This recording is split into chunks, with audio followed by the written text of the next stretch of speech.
Okay. I think there are three people in here. Not sure. Can you hear me? If you can hear me very well, type something in the chat to let me know if you can hear me.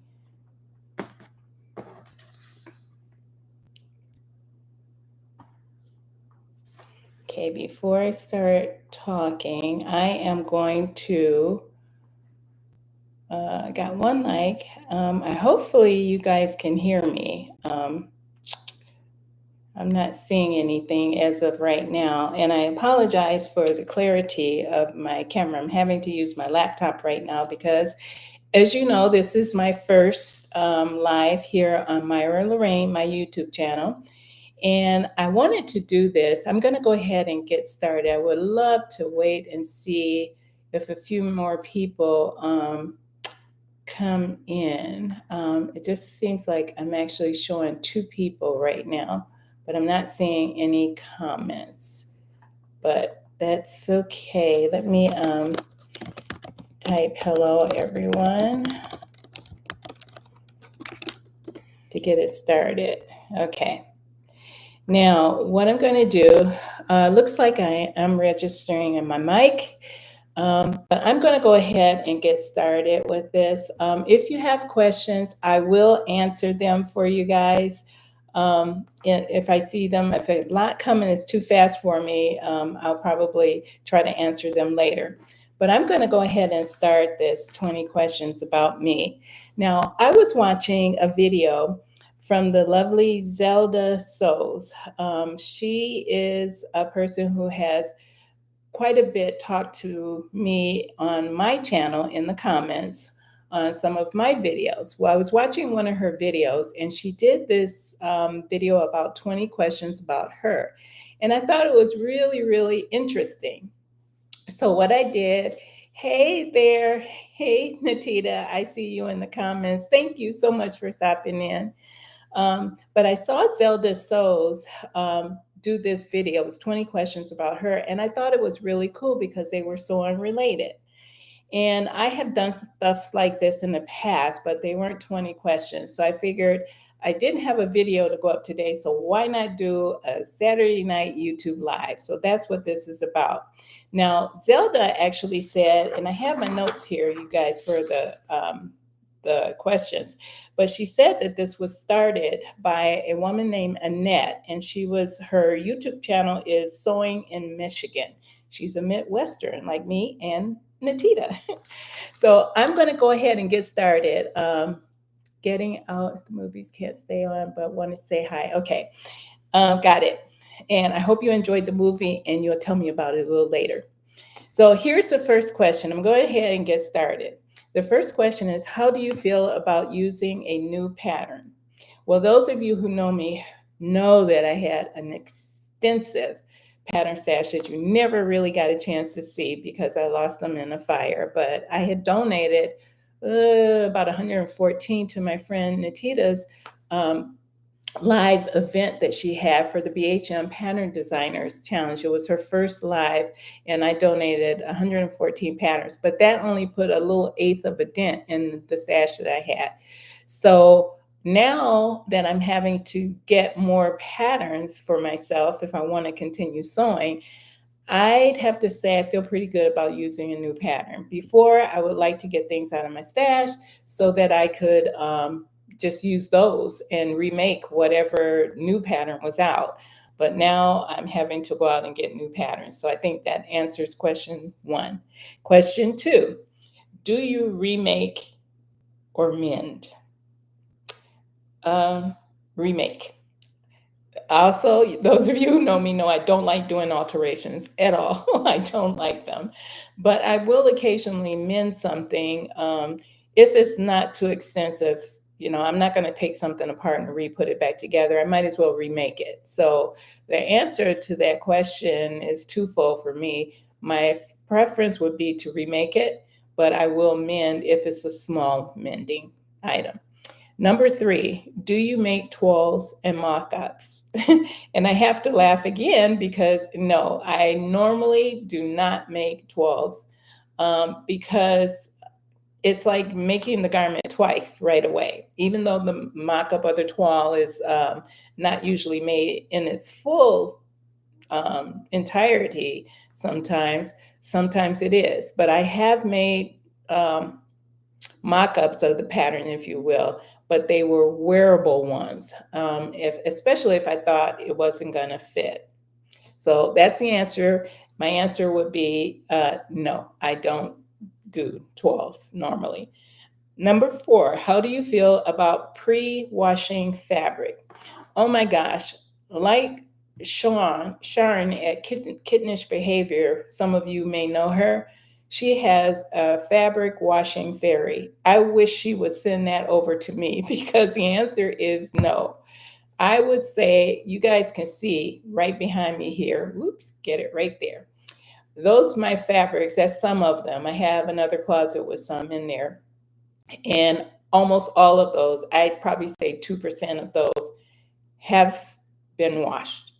I just put them up and I wash them as I get ready to use them. So the answer, I would like them pre-washed, and I do pre-wash them, but not right away. So yes, I do pre-wash fabric. Number 5, do you finish seams and how? Yes, I do finish seams, and I finish all seams. It's either serger or it's going to be a flat fell seam or a French seam or something like that. Majority of the times, it will definitely be it will be serged, but yes, they will be finished in that way. Sometimes I've done bias binding seams, but not very often. There's a few occasions where I've done that, where I was really concerned about my fabric, so I would do that. Or if it was something like a jacket where it's going to fly open and I didn't want serge seams, or I wanted something fancy looking, yes, then I would go ahead and do a bias bind seam. Okay, number 6. This one is going to be hard for me. And I don't know if it's hard for you guys that are on here could ask yourselves this question. But number 6 says, what is your favorite sewing activity? Now, you might laugh at me because what I'm going to say is and I know this isn't what they're talking about, but my favorite sewing activity would be watching YouTube. That's all I can say, because I usually set up my YouTube right here next to my sewing machine, or I watch it on the TV, which you guys can see right behind me right there. I watch it on my TV. That, or I'll watch a series. I'll find a good series and I'll go through the series while I'm sewing. So that would be my favorite sewing activity. But I don't think they're talking about that. I think they're talking about things like sewing or pin tucks or, hand sewing or something like that. If that's true, then the act of actual sewing on the sewing machine and creating the garment would be my favorite sewing activity. And you guys know what is coming up for question number 7. What is your least favorite? I'm going to have to go out on a limb here and say it's probably most everybody's, and that's hand sewing. I will try to not do hand sewing as much as possible, but I have to tell you, in my advancing years now being retired, I have calmed down a little bit, and I will do hand sewing if it's a quick hem or if it's a quick tack or something like that. And it doesn't bother me that much, but that would be my least favorite. I don't have anything else that I can think of. I print patterns, PDF patterns, and I cut them out. That doesn't bother me because I like having things right away sometimes. If I don't, I send them off to a printing company. But my least favorite, I'd have to say, would be hemming, hand sewing. Okay, number 8, stash fabric or new fabric? Ugh. Oh, these questions are tough. Zelda, I have to give it to you. You were doing really good because they're tough for me. Since I've never really had a big stash. I've always purchased my fabric as I was going to use it. So I really didn't have a whole lot of, fabric stash. Like right now, this stash that I have here is the biggest that I've had in my entire sewing life. As much as I've sewn, I've never really had a big stash. I had one a while ago in my blogging, but that was only because a lady donated a bunch of fabric to me. And the little bit of stash that I had that I lost in the fire, this stuff that's right here right now is actually replacing the few pieces that I have. Actually, I have way, way more than I had when I lost it in the fire. So I would say for me, after I sew up all of this stuff you guys see behind me and the stuff that's in the closet, it would be new fabric because there's so much new stuff coming out. I can understand why ladies have closets full of stashes, and that's because, there's always something new coming out. Well, if I didn't have this already, because this overwhelms me, it really does. I don't know what to sew. And 9 times out of 10, when I want to sew something, I look up there, it is not there.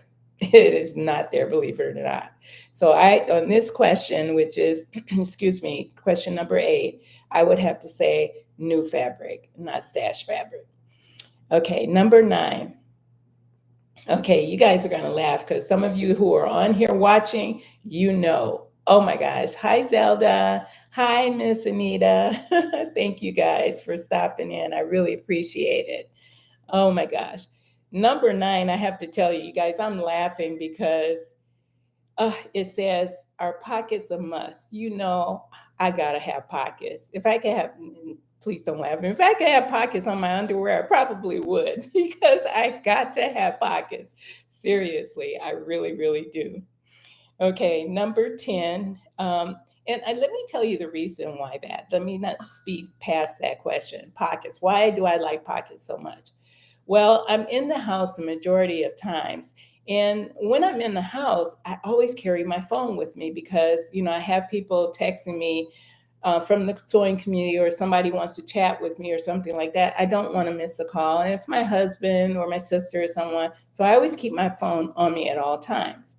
Well, the few times that I've made leggings without pockets, I not misplaced, but I left my phone in a room that I was far away from, and I really needed to get to it to text someone something back very quickly or answer a call.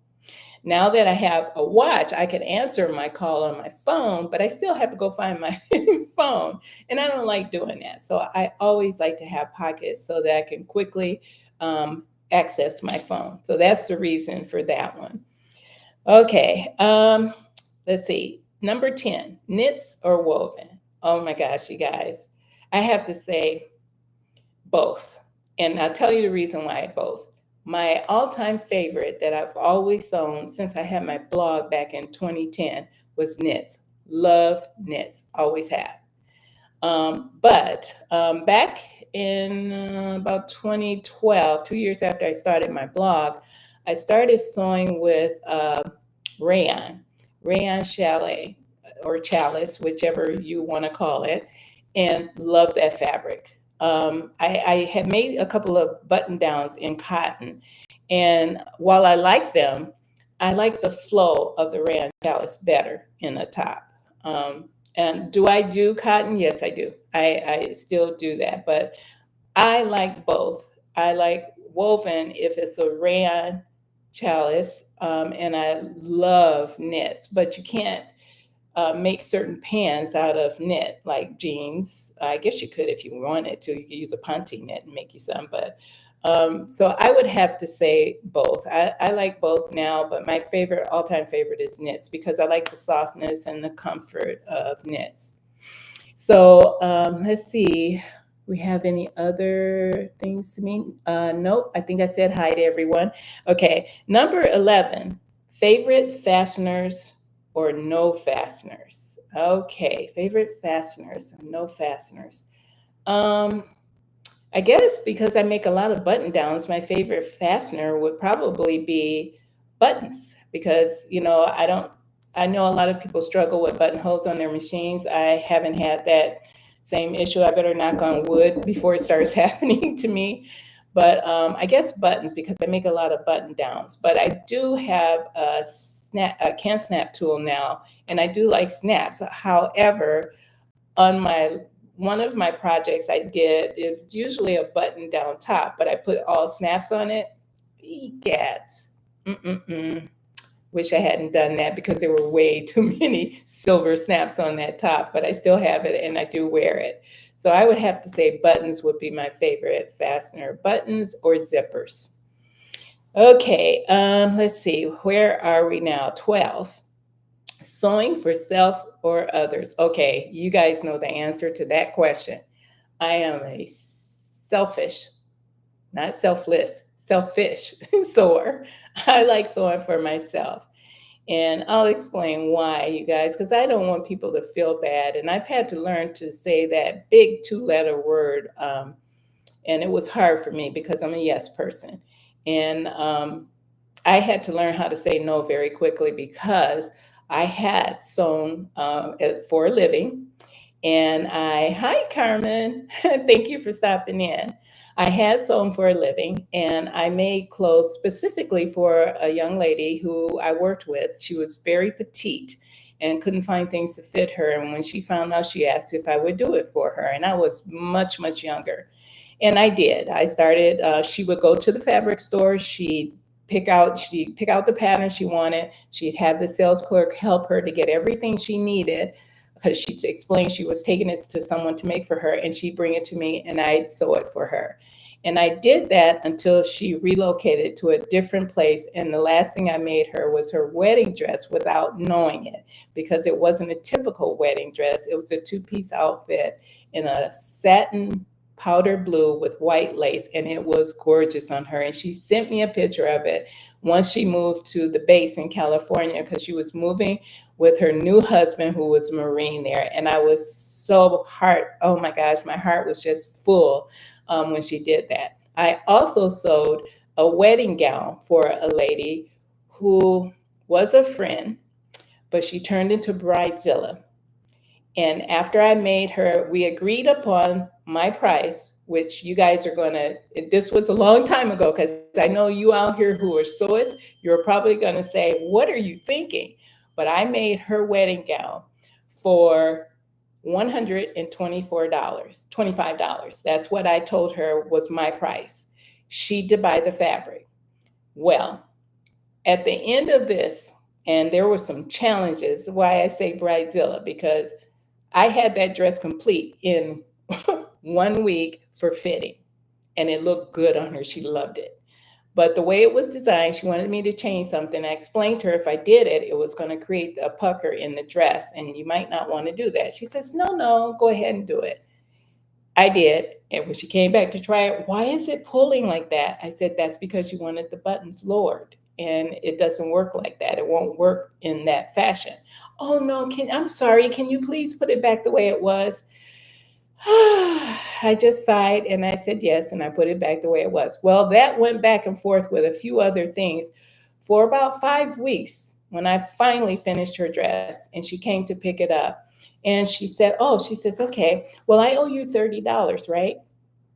And I looked at her, I said, $30, why do you think that? She said, well, we agreed on 125 and I paid this for the materials. And I looked at her and I said, I am so sorry. And that's when I learned to say no. I said, no, I said it was 125 for my service. I said, and you can't get that anywhere else, nowhere, I assure you. And guys, I did. I told you I was a yes person. I had made 2 flower girl dresses for her that I did as a gift. So after that was done, I went to her wedding, as most sewists do when they do that, to make sure everything was okay with her dress. And at the end of her wedding, she came over to me and apologized. And she said, I am so sorry. She said, and I hope I didn't hurt you sewing for other people. And I looked at her and said, I accept your apology. And yes, I will never sew for anyone else again. And that's my story, and I won't, because it took the fun out of it. Number one, without all the Bridezilla stuff, it just took the fun out of it for me. So I didn't really